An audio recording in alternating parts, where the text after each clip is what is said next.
tulus, maka di situ pasti ada urapan. Kalau di situ ada urapan, maka di situ pasti ada kuasa.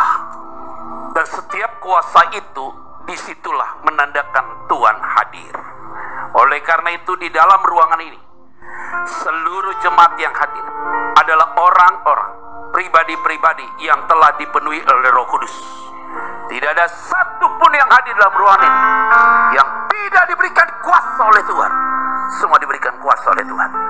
Oleh karena itu semua yang hadir siap hatinya untuk mendengarkan isi hati Tuhan. Dan hamba yang menyampaikan, Tuhan kuduskan. Sehingga sungguh firman Tuhan hari ini bukan hanya semua yang mendengarkan diberkati, tapi hamba-Mu juga yang menyampaikan diberkati Tuhan. Di dalam nama Tuhan Kristus kami berdoa dan mengucap syukur. Semua diberkati Tuhan. Bersama saya katakan amin. Berikan tepuk tangan yang meriah buat Tuhan Yesus. Silakan duduk ibu bapak saudara sekalian. Semua diberkati Tuhan, amin. Berikan tepuk tangan yang meriah buat Tuhan Yesus.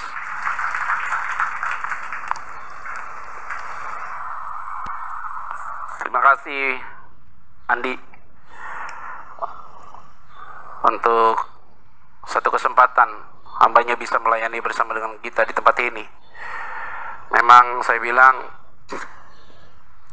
harus ada satu momen dalam setiap ibadah itu, kita punya waktu khusus untuk menyembah dan memuji Tuhan. Dan hari ini saya yakin dan percaya semua diberkati Tuhan. Semua diberkati Tuhan. Berikan sekali lagi tepuk tangan yang meriah buat Tuhan Yesus. Hari ini kita mau berbicara tentang satu bagian, yaitu serve with His power. Jadi ternyata melayani Tuhan itu nggak hanya butuh ketulusan. Ketulusan dalam melayani Tuhan itu baik, tapi juga harus tahu persis dalam setiap ketulusan itu harus ada power. Ya kalau kita melayani nggak ada power, nggak ada anointing, kayak kita kosong aja gitu, nyanyi kosong, khotbah kosong, nggak dapat sesuatu yang kita dapat. Tapi kalau kita melayani Tuhan itu dasarnya adalah kuasa dari Tuhan. Itu mengalir dan tidak bisa didikte. Dan cara Tuhan bekerja itu unik. Dan tidak bisa kita pakai gunakan akal pikiran kita. Setiap pujian disampaikan, penyembahan disampaikan, khotbah disampaikan, alunan musik dinyanyikan, dibuat main gitu, itu satu kesatuan yang tidak bisa dipisahkan. Kalau tanpa kuasa Tuhan nggak bisa. Jadi kuasa Tuhan itu tidak terlihat, tapi kita bisa rasakan sampai hari ini. Angin itu tidak terlihat, tapi kita rasakan kesejukan angin itu. Itu power tuh dari Tuhan begitu. Sehingga seluruh pribadi yang hadir pada hari ini, kita pulang dari tempat ini, semua Tuhan berikan saudara kuasa yang luar biasa. Satu bagian firman Tuhan langsung to the point, saudara, Kisah Rasul pasal yang ke-19 ayat 1. Saya akan bacakan bagi kita semua tentang firman Tuhan ini, khususnya yang bicara tentang melayani di dalam kuasanya Tuhan. Ayat 1, 2, 3, 4 dan 5 saya akan bacakan bagi saudara sekalian. Ketika Apolos masih di Korintus, Paulus sudah menjelajah daerah-daerah pedalaman dan tiba di Efesus. Di situ didapatinya beberapa orang murid. Jadi yang ditemukan adalah beberapa orang murid, saudara, di Efesus. Katanya kepada mereka, sudahkah kamu menerima Roh Kudus ketika kamu menjadi percaya? Jadi ini murid-murid Yesus yang sudah melayani Tuhan. Ditanya juga, lu udah terima Roh Kudus atau enggak nih? Kalau enggak nanti pelayananmu enggak punya kuasa. Banyak orang melayani Tuhan enggak ngerti bahwa Roh Kudus ada atau tidak dalam hidup dia. Sehingga dia melayani dengan kekuatan dia. Enggak ada pujian kok dia rasa hambar. Khotbah kok nggak ada respon, seolah-olah kayaknya dia dingin. Karena kenapa? Dia nggak ngerti arti kuasa Roh Kudus itu apa. Maka ditanya, kamu ngerti nggak sih? Sudahkah kamu menerima Roh Kudus ketika kamu menjadi percaya? Akan tetapi mereka jawab lagi. Dia bilang apa? Belum. Lalu kacau kita. Belum, kata dia. Makanya saya bilang, orang yang melayani Tuhan itu, mau dia aser, mau dia kakak-kakak di Sahabat Kids, pemusik, WL, singer, semua yang terlibat dalam pelayanan, standar utamanya adalah dia harus mengalami hidup baru. Hidup dalam Tuhan dulu, dia harus ngerti itu arti pertobatan itu apa. Turning point dengan Tuhan. Kenapa? Karena dalam pelayanan itu ruang konflik pasti ada. Tidak ada apresiasi. Tidak ada orang yang menghargai kamu. Yang ada terima kritikan terus, komplain terus.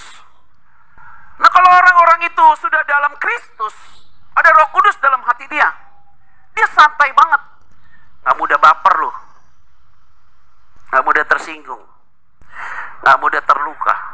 Karena kenapa? Di situ poinnya. Ini kita kalau lihat pagi firman Tuhan ini. Terus mereka jawab, belum, bahkan kami belum pernah mendengar bahwa ada Roh Kudus. Agak unik nih. Lalu kata Paulus kepada mereka, kalau begitu dengan baptisan manakah kamu telah dibaptis? Jawab mereka, dengan baptisan Yohanes. Langsung Paulus to the point. Kata Paulus, oh, baptisan Yohanes adalah pembaptisan orang yang telah bertobat.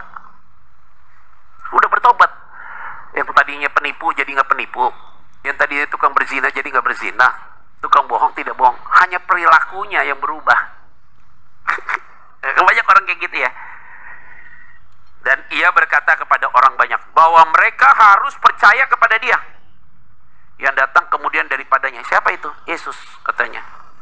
Maka di ayat yang kelima, ketika mereka mendengar hal itu, kalimatnya bagus, dia bilang begini, mereka memberi diri mereka dibaptis dalam nama Tuhan Yesus. Apa artinya? Merubah paradigma orang, konsep orang, pemahaman orang. Bukan dengan kepintaran omongan kita. Hanya bisa terjadi kalau ada kuasa dalam dirimu yang berbicara bagi orang itu. Ada amin gak nih? Yang ngubah hati saudara itu bukan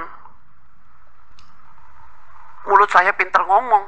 Saya yakin tadi praise and worship semua diberkati Tuhan. Kalau nggak ada kuasa Roh Kudus, Andi nggak bisa pimpin pujian dalam urapan Tuhan. Kan kita ketarik kan. Saudara perhatikan baik-baik ya. Ketika engkau datang beribadah, engkau praise and worship, engkau dengar khotbah apa segala macam, ada satu momen kayak spiritmu ketarik, kayak ada sesuatu dalam dirimu kayaknya mau lagi gitu loh. Pernah rasa gitu gak sih nih? Ini saya nanya nih, pernah nanya gitu gak? Iya kan? Kayak khotbah gitu, padahal khotbah saya kan gak pernah sebentar, Gondi. Gue tuh khotbah gak pernah 15 menit, 20 menit, bisa 45, sejam. Apalagi kalau Jumat mukanya makin melotot, bisa 2 jam. Istri saya ketakutan kalau di jam-jam ibadah begini kan kita nggak bisa. Kita tuh kalau rasa ada kuasa dari Tuhan, tuh kayak ketarik gitu loh. Padahal tuh ngomong tuh kamu bisa nggak ngantuk, tapi ada satu tertentu, you rasa tuh kayak kering gitu loh.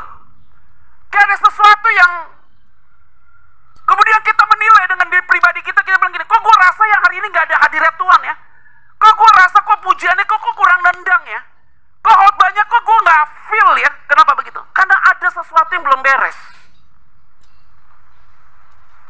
Hanya kamu yang ngomong itu, yang lain gak ngomong. Itu something wrong buat kamu.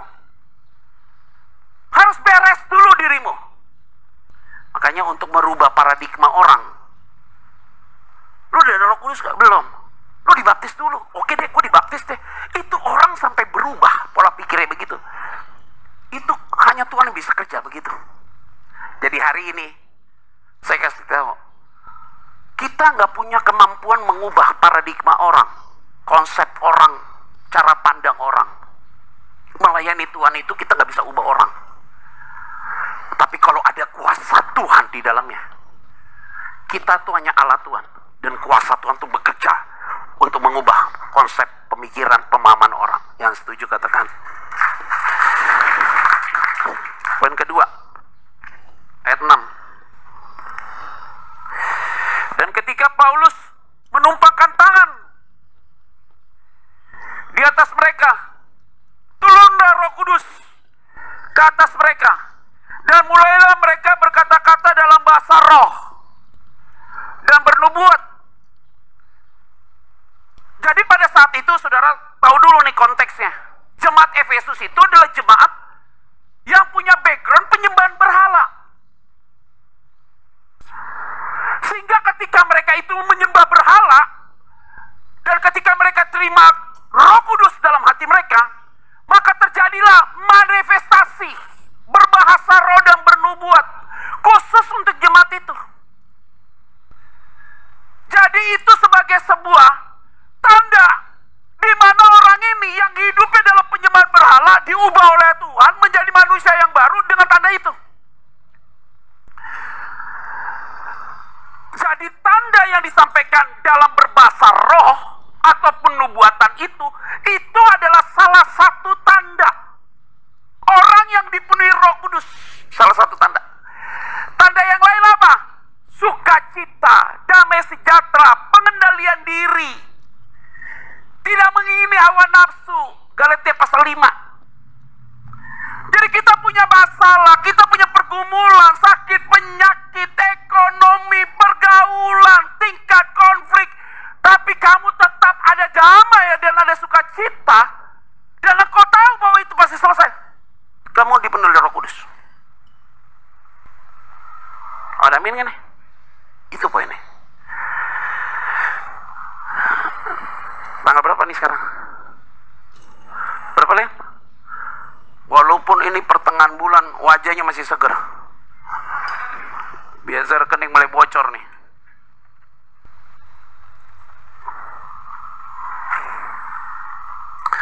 Saudara nggak lihat di wajah saya punya pergumulan hebat ya? Kelihatannya happy terus Pak Petra. Pak Petra happy terus nih. Mungkin masalah saya bisa lebih besar dari saudara, berkali-kali lipat. Jadi kalau ada orang kadang-kadang datang ke saya, Pak, masalah saya berat, masa gue jawab sama, gue lebih berat. Itu gereja bubar langsung bos. Udah nih gembalanya punya masalah besar, kabur deh kita. Gak bisa lah gitu. Terus di mana peranan Roh Kudus? Yang katanya akan mengendalikan dirimu dan sukacita, damai, sejahtera, tidak keinginan dunia itu tidak ada. Bisa nggak saudara lihat sesuatu yang buruk tapi tidak berpikir buruk? Bisa ya? Roh Kudus. Punya andil nggak kita balas orang itu kalau buat jahat sama kita? Punya hak nggak? Punya. Tapi kenapa kita nggak lakukan? Roh Kudus.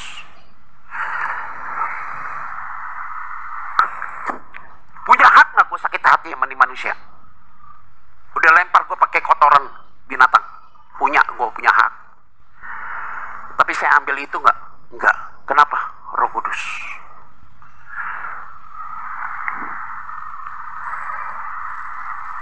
Kalau bukan Roh Kudus kita nggak ada di sini. Kalau bukan karena Roh Kudus, kita masih simpan kepahitan, sakit hati, luka batin sama tuh manusia. Kalau bukan karena Roh Kudus, gue uber tuh orang sampai ke lubang manapun dan gue habisin tuh orang.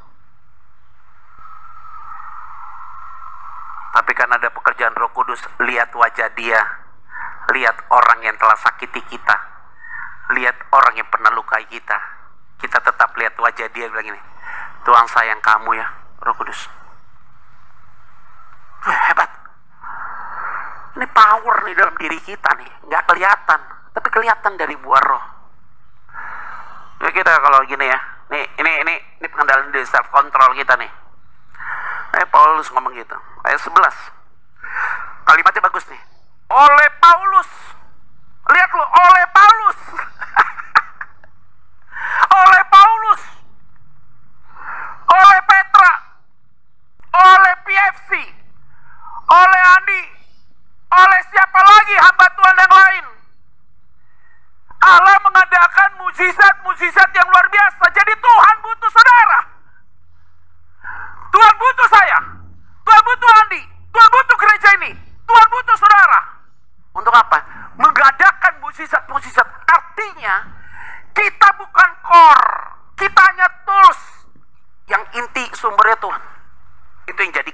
hari ini.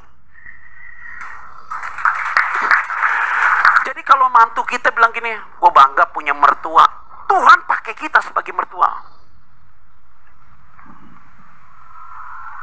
Hari ini semua yang ada dalam ruangan ini, alat itu hari ini bisa dipakai, besok bisa nggak dipakai lagi.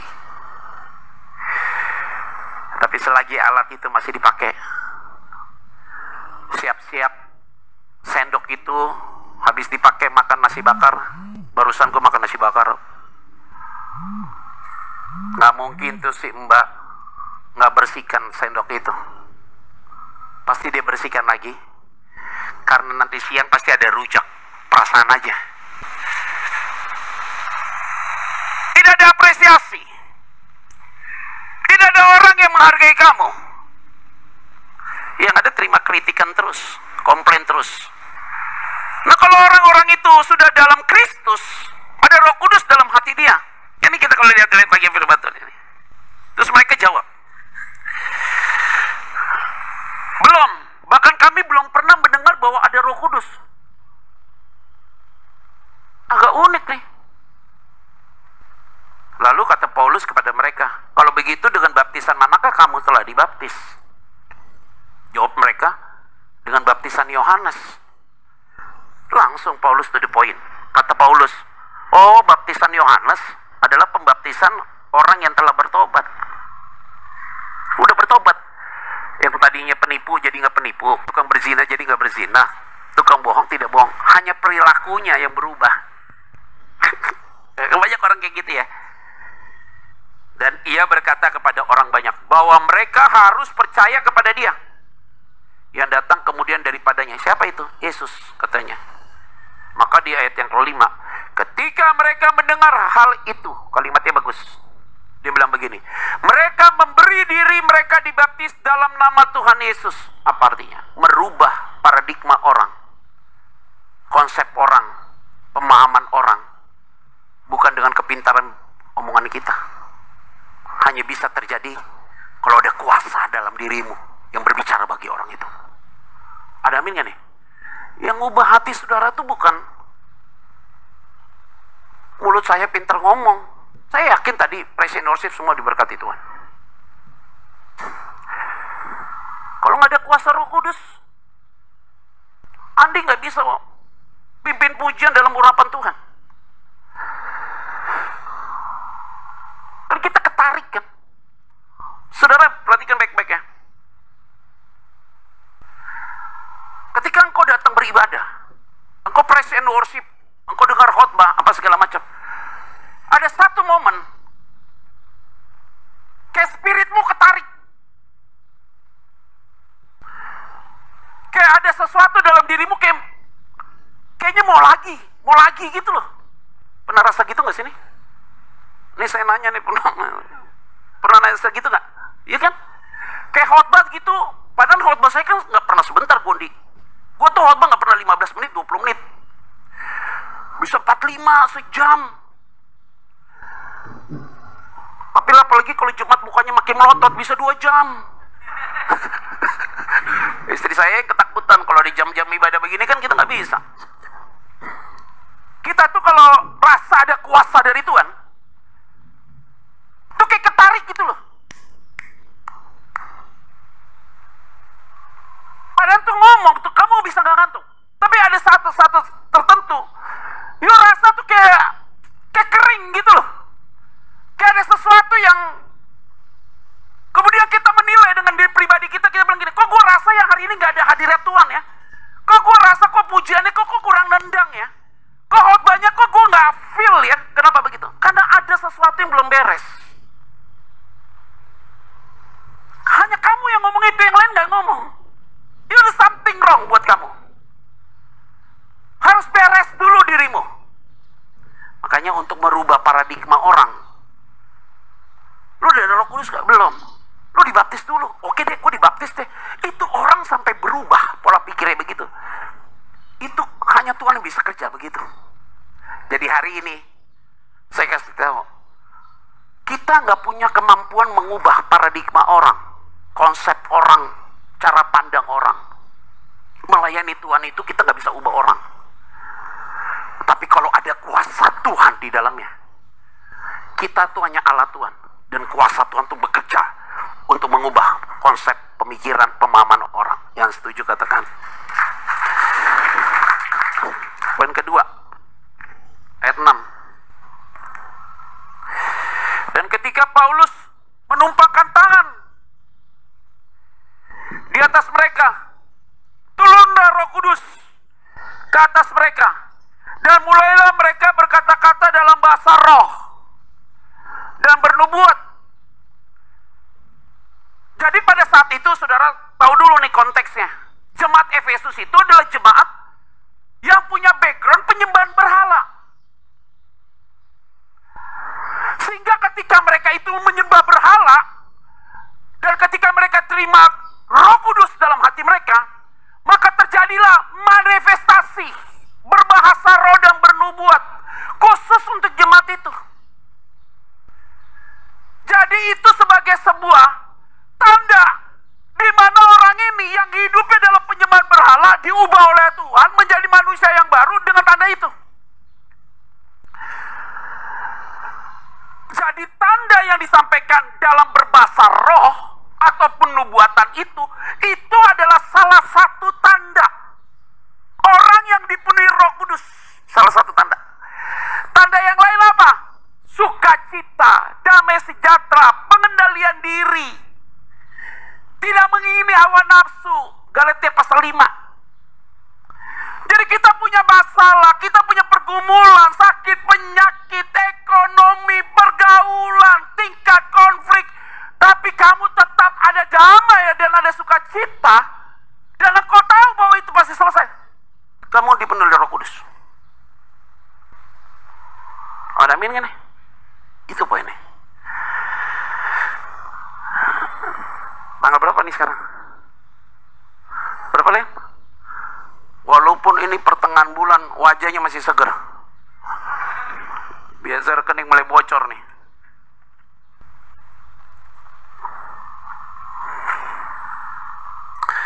Saudara nggak lihat di wajah saya punya pergumulan hebat ya? Kelihatannya happy terus Pak Petra. Pak Petra happy terus nih. Mungkin masalah saya bisa lebih besar dari saudara, berkali-kali lipat. Jadi kalau ada orang kadang-kadang datang ke saya, Pak, masalah saya berat, masa gue jawab sama, gue lebih berat. Itu gereja bubar langsung, bos. Udah nih gembalanya punya masalah besar, kabur deh kita. Gak bisa lah gitu. Terus di mana peranan Roh Kudus? Yang katanya akan mengendalikan dirimu dan sukacita, damai, sejahtera, tidak keinginan dunia itu tidak ada. Bisa nggak saudara lihat sesuatu yang buruk tapi tidak berpikir buruk? Bisa ya? Roh Kudus. Punya andil nggak kita balas orang itu kalau buat jahat sama kita? Punya hak nggak? Punya. Tapi kenapa kita ngelakukan? Roh Kudus.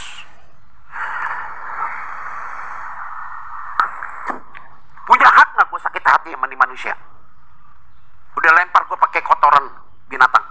Punya, gue punya hak. Tapi saya ambil itu nggak? Enggak. Kenapa? Roh Kudus.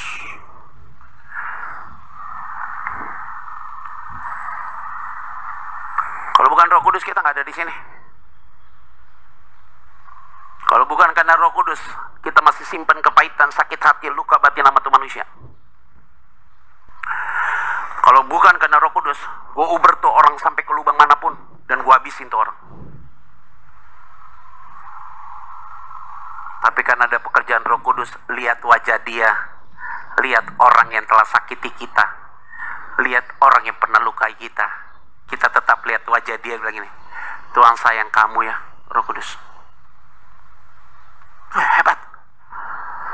Ini power nih dalam diri kita nih, nggak kelihatan, tapi kelihatan dari buah roh. Ya kita kalau gini ya, ini pengendalian dari self control kita nih. Paulus ngomong gitu, ayat 11. Kalimatnya bagus nih. Oleh Paulus. Lihat lu, oleh Paulus. Oleh Paulus. Oleh Petra. Oleh PFC. Oleh Andi, oleh siapa lagi hamba Tuhan yang lain, mujizat-mujizat yang luar biasa. Jadi Tuhan butuh saudara. Tuhan butuh saya. Tuhan butuh Andi. Tuhan butuh gereja ini. Tuhan butuh saudara. Untuk apa? Mengadakan mujizat-mujizat. Artinya, kita bukan core. Kita hanya tools. Yang inti sumbernya Tuhan. Itu yang jadikan kita hari ini. Jadi kalau mantu kita bilang gini, gue bangga punya mertua. Tuhan pakai kita sebagai mertua. Hari ini semua yang ada dalam ruangan ini, alat itu hari ini bisa dipakai, besok bisa nggak dipakai lagi. Tapi selagi alat itu masih dipakai, siap-siap sendok itu habis dipakai makan nasi bakar. Barusan gue makan nasi bakar. Nggak mungkin tuh si mbak nggak bersihkan sendok itu. Pasti dia bersihkan lagi. Karena nanti siang pasti ada rujak. Perasaan aja.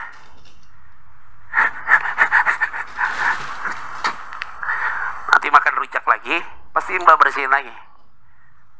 Karena ada makanan siap untuk penutup yang lain. Puding pasti akan ada.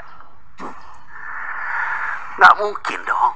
Sendok itu baru dipakai terus nggak mungkin dicuci. Jadi kalau Tuhan pakai kita untuk mengadakan mujizat, kalau motivasi kita dimulai salah, cuci ulang bos. Supaya ada kuasa. Kalau nggak ada kuasa. Bagaimana Tuhan mau kayak gitu? Dicuci dulu sendok supaya lagi pakai lagi. Jadi tiap hari saya dicuci terus nih. Lewat siapa? Anak saya. Lewat siapa? Istri saya. Lewat siapa? Teman pelayanan saya. Lewat siapa? Kondisi ini. Lewat siapa? Orang-orang di sekitar. Dicuci kan? Supaya bisa dipakai lagi. Untuk apa? Oleh Paulus, Allah mengadakan banyak mujizat, tanda mujizat. Ya, gereja ini luar biasa. Jalan 3 tahun, tapi saya lihat udah banyak mujizat. Tanda-tanda ajaib di gereja ini sudah mulai muncul. Dan hari ini, gereja ini, saudara dan saya, sedang dipakai Tuhan untuk hormat kemuliaan bagi nama Tuhan. Ayat 12. Bahkan kalimatnya, orang membawa sapu tangan loh. Mana 12? Bahkan orang membawa sapu tangan atau kain yang pernah dipakai Paulus dan meletakkannya atas orang-orang sakit. Maka lenyaplah penyakit mereka dan keluarlah roh-roh jahat. Hati-hati loh. Hati-hati nih, saya kasih tahu ayat ini tetap ya. Ayat ini hati-hati loh. Jangan salah ditafsirkan nih. Contoh.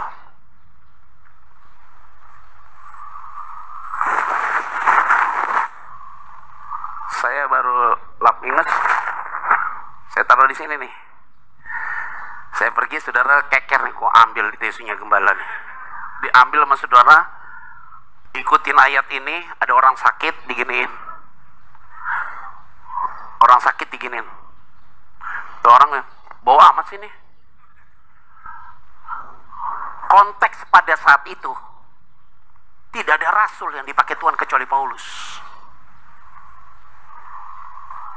Konteksnya beda. Saat itu tidak ada rasul yang dipakai Tuhan kecuali Paulus.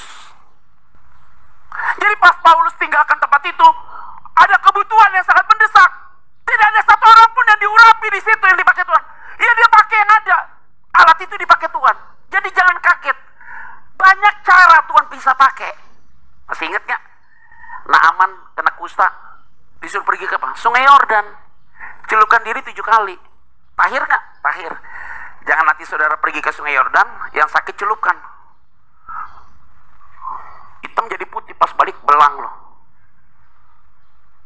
Ada bagian-bagian tertentu dipakai Tuhan, tapi jangan dikultuskan. Minyak urapan dipakai Tuhan juga untuk sembuhkan orang, tapi jangan dikultuskan. Contoh, lihat baik-baik ya. Ketika Yesus jalan, ada orang yang buta. Yesus ambil pasir dan meludahi. Jadilah engkau lihat. Tapi ketemu orang buta lagi yang lain, Yesus nggak ambil pasir. Lihat ya. Yesus bilang apa? Dosamu sudah diampuni. Melihatlah. Jadi paten yang dibuat oleh Yesus, pola pelayanan yang dibuat oleh Yesus, itu tidak sama. Tapi sumber yang mengerjakannya sama. Caranya beda-beda. Jadi Tuhan itu polanya nggak bisa kedetek. Makanya tools itu jangan dibuat jadi core. Alat itu jangan dibuat jadi inti, berhala. Kalau sampai dibuat jadi inti, jadi berhala, iblis masuk nggak? Masuk. Dari sini kita beli sapu tangan di Tanah Abang 2. Doain bagi-bagi. Nah, itu berhala itu. Gak boleh. Makanya saya udah bilang begini. Jangan mengkultuskan pendeta. Wah, kalau gembala nggak khotbah, kita nggak usah datang ke gereja ya. Rasanya kalau makan nggak ada garam, kan kacau. Itu dulu. Sekarang pendetanya siapapun khotbah di sini, saudara tetap datang. Dewasa tuh. Jemaat yang dewasa begitu. Jangan mengkultuskan pendetanya. Tapi harus sebagai senternya itu adalah pribadi. Yang pakai itu pendeta siapa? Yesus. Hari ini jangan bergantung penuh kepada orang tuamu, supaya kalau dia dipanggil Tuhan kamu gak kehilangan arah. Jangan mencintai anakmu lebih daripada Tuhan, supaya nanti kalau dipanggil Tuhan anak itu, kamu tidak tinggalkan Tuhan. Jangan pegang erat hartamu itu, supaya nanti kalau harta itu hilang, kamu jangan sampai jual Yesus. Ya, jangan mengkultuskan mukamu yang cantik. Nanti suatu saat muka itu udah gak cantik, kamu hilang harga diri. Maka hari ini lihat Tuhan yang hebat yang sedang memakai saudara. Habis ayat 12. Nah ini unik nih. Hati-hati ya. Hati-hati nih. Selesai cerita ini nih, ketemulah para ahli jampi, dukun-dukun. Di ayat 13 saya baca dulu buat saudara. Juga beberapa tukang jampi Yahudi. Ada nih dukun-dukun yang berjalan keliling di negeri itu mencoba menyebut nama Tuhan Yesus. Jadi mereka lihat nih, Petrus sembuhkan orang nih. Ada tukang jampi di negeri itu mencoba menyebut nama Tuhan Yesus. Disebut nama Tuhan Yesus atas mereka yang kerasukan roh jahat. Jadi dukun usir sesama orang yang kena setan. Saya kasih tau ya, nih lihat ya. Kalau ada orang yang kerasukan setan, dipanggil dukun untuk lepaskan setan itu, jadi dia pakai nih nama Yesus. Yang kerasukan roh jahat dia pakai nih. Ahli sihir ini pakai nama Yesus. Karena orang yang kerasukan roh jahat itu dengan berseru, katanya, aku menyumpahi kamu demi nama Yesus yang diberitakan oleh Paulus. Jadi dia bilang, demi nama Yesus yang diberitakan Paulus, aku sumpahi kamu. Maksudnya setan itu keluar. Ayat 14. Mereka yang melakukan hal itu ialah 7 orang anak dari seorang imam kepala Yahudi yang bernama Skewa. Ayat 15. Firman Tuhan bilang apa? Lihat, klik. Tetapi lihat, roh jahat itu yang mendengar kalimat tadi menjawab apa? Yesus aku kenal, dan Paulus aku ketahui, tetapi kamu siapa lo? Sebutnya nama Yesus. Setan itu, ahli jampi itu bilang, demi nama Yesus yang diberitakan Paulus, keluar lu setan. Setannya jawab, Yesus gua kenal, Paulus gua juga tahu, lu siapa? Mau sebut nama Yesus, kalau nggak beres, hati-hati, feedbacknya ke kita ntar, lu siapa? Ada orang kerasukan setan, ditengking sama hamba Tuhan. Setannya ngomong apa? Gak usah tengking, kita temen. Come on, this real, this real, bro. Di sekolah teologi, real. Ditengking-tengking gak keluar setannya. Setannya ngomong, kita temen, gak usah tengking-tengkingan. Makanya bener ya, kita semua yang ada di dalam ruangan ini nih, beres dulu di hati baru bisa layani orang, supaya ada kuasa. Beres dulu baru bisa layani orang, supaya ada kuasa. Jujur ya, Pak, Bu, orang tua di sini, jemaat di tempat ini, saya yakin orang tuanya orang-orang rohani. Ada amin gak nih? Kalau kamu curiga dengan mantumu, gak usah bayar orang untuk pantau dia. Gak usah. Kuatin doamu. Kuatin doamu. Kuatin doamu. Nanti mantumu tuh gak kuat. Pasti dia akan speak up sama kamu. Roh dia gak lebih besar dari kamu. 1 Yohanes 4:4, rohmu lebih besar pada orang lain dunia ini. Makanya saya mau kasih tahu, ada orang yang gak beres ngobrol sama kita, diam aja, lama-lama dia yang buka kok semua. Siapa dia? Kita gak tanya dia buka, rohnya gak kuat. Karena roh kita ofensif, rohnya dia gak kuat, habis dia. Orang di luar sana secara fisik dia ofensif kita, fisik kita defensif. Tapi di luar sana fisiknya ofensif, tapi rohnya dia defensif. Bukan jadi kalah. Kenapa? Karena roh kita itu ofensif, kuasai dia. Gak kelihatan loh hari ini, tapi roh kita lebih besar daripada dunia ini. Kita cerita ya. Kita buat Natal waktu itu di Alam Sutra. Jemaat waktu saat itu masih 350 orang. Kejadian baru pertama kali kita buka gereja. Ya Len ya. Pertama kali kita declare jadi gereja, kita buat Natal pakai Alam Sutra Mall. Jemaat pada saat itu, gereja PFC jemaatnya baru 300. Mereka pada bilang, ini siapa yang datang nih jemaat nih? Jemaat kita masih 300, space ruangannya buat 2000 orang. Semua pada ketakutan loh. Saudara bayangin, acara mulai ibadah jam berapa, Len? Jam 6. Hari itu jam 6 nih, jam 4 ya, hujan badai, angin kenceng, hanya terjadi di area tempat kita mau ibadah. Seluruh pohon tumbang semua. Jalan raya Serpong terang, Gading Serpong matahari terbit terik. Saya berangkat dari rumah panas terik. Iblis kerjaan gue berdua. Mau berangkat itu kita acara Natal, saya ribut besar sama Yola. Ke dunia ini hancur. Yola sampai bilang, gue gak mau datang. Udah marah dia, gak mau datang gua. Dapat telepon dari teman-teman yang lagi di Sutra Hall. Pak, hujan badai, pohon di mana-mana tumbang, akses masuk ke mall sepi. Di otak saya, jemaat gak datang. Iblis lagi ingin mempermalukan saya, Pak. Pede banget lu, gereja baru, jemaat 300 orang. Lu buat acara di 2000. Gua kerjain lu. Hujan gede, hujan tuh hanya di daerah Alam Sutra Mall. Alam Sutra Mall sampai dengan Living World lah. Itu di daerah itu crowded, banjir, hujan badai, pohon tumbang di mana-mana. Ribut sama Yola. Saya pergi ke Indomaret, balik lagi. Senyum dia senyum. Damai gue sama dia.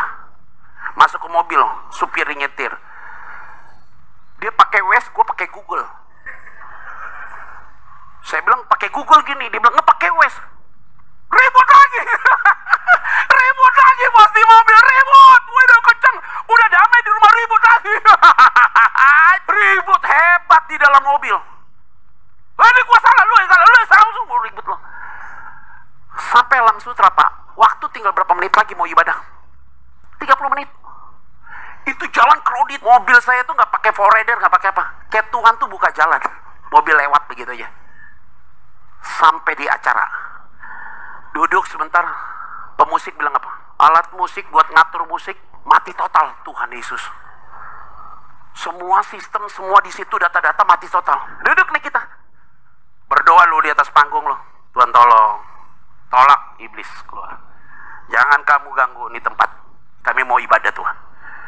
Acara mau dimulai, jemaat baru datang kurang lebih 10 orang.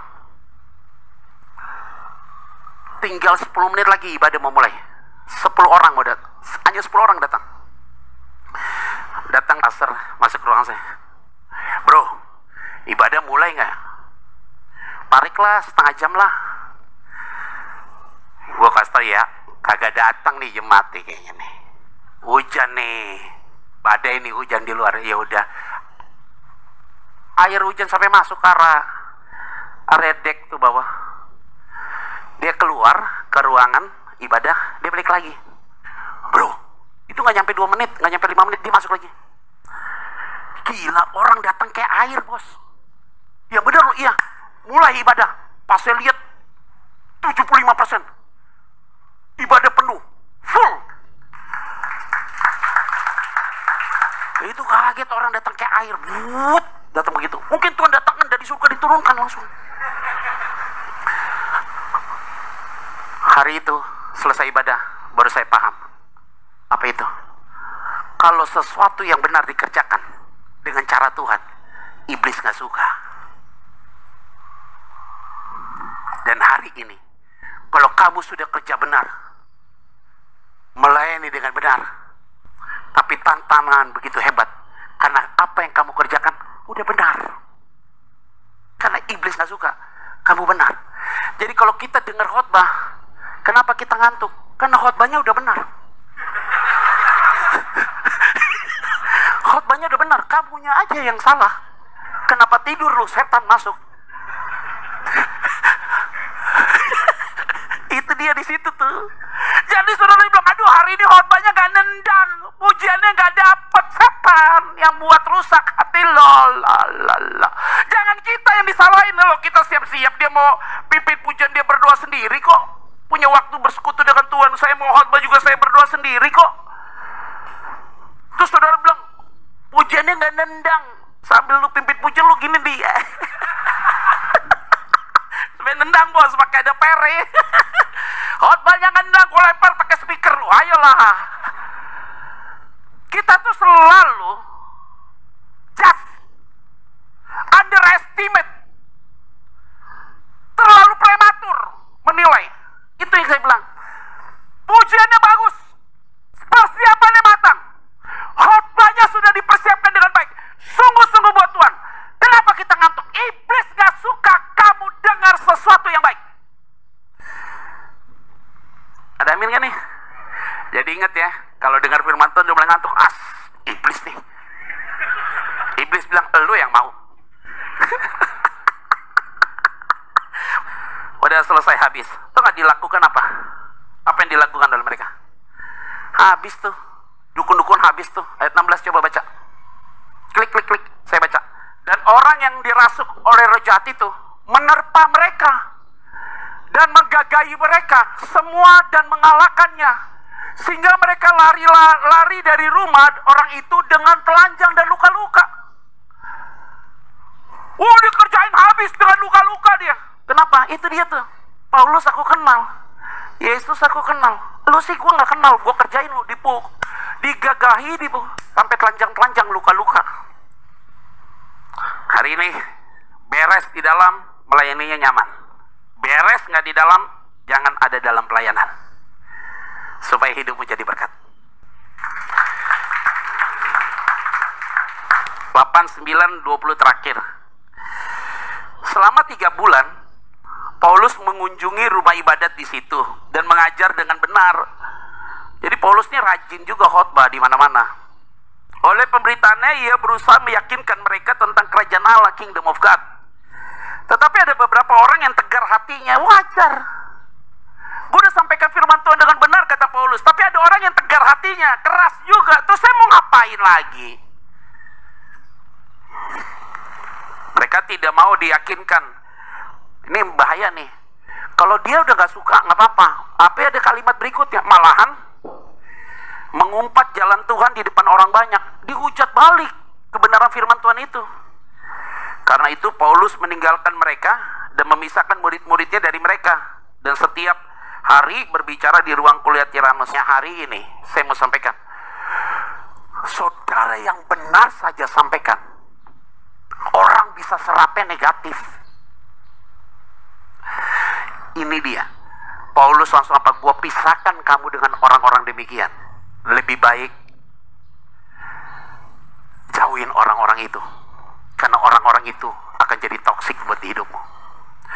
Saudara, kita tidak pernah tahu mana yang toksik buat hidup kita. Tidak tahu. Selalu saya bilang gini, kemarin saya khotbah di Alam Sutra. Sebelum meeting sama orang, sebelum ketemu sama orang, berdoanya gini, Tuhan, kalau orang ini adalah orang yang salah, jangan pertemukan saya sama dia hari ini. Kalau nanti saya mau bicara sesuatu sama dia, dan dia ada potensi untuk merusak persekutuan di tempat ini, tumpulkan otaknya, matikan memorinya, katup mulutnya. Sehingga di waktu ketemu kita ngomong apa aja dia hanya dengar, dia tidak punya kemampuan lagi untuk ngomong. Tapi after dari meeting, dia akan ngomong, kok gue tadi diamnya? Kenapa gue gak ngomong ya? Tuhan katupkan dia. Saya itu udah berulang-ulang kali ngadepin begitu, Pak. Tuhan katupkan mulut orang itu. Kalau dia punya pikiran yang salah saja, yang bukan dari Tuhan, dan pasti itu dari setan, matikan pikiran dia. Dan kalau dia punya niatan jahat, tindakan jahat itu dilumpuhkan oleh Tuhan. Dilumpuhkan itu artinya digagalkan. Maka hari ini, semua yang hadir dalam ruangan ini, Tuhan sudah berikan kepekaan kepada kamu. Kalau Tuhan sudah berikan kepekaan kepada kamu, kamu harus tinggalkan. Kamu harus lepaskan. Tinggalkan, lepaskan. Sebelum terlambat.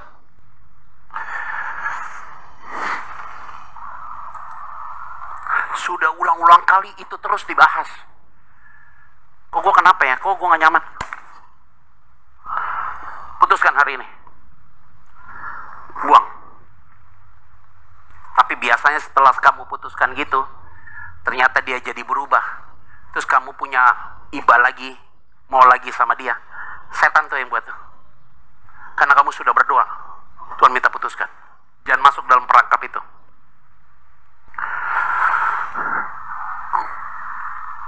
Ini kenapa jadi pada begini mukanya? Ada amin gak nih? Ayat 20 yuk terakhir dah. 20 terakhir. Kesimpul 20 terakhir nih. Klik. 20.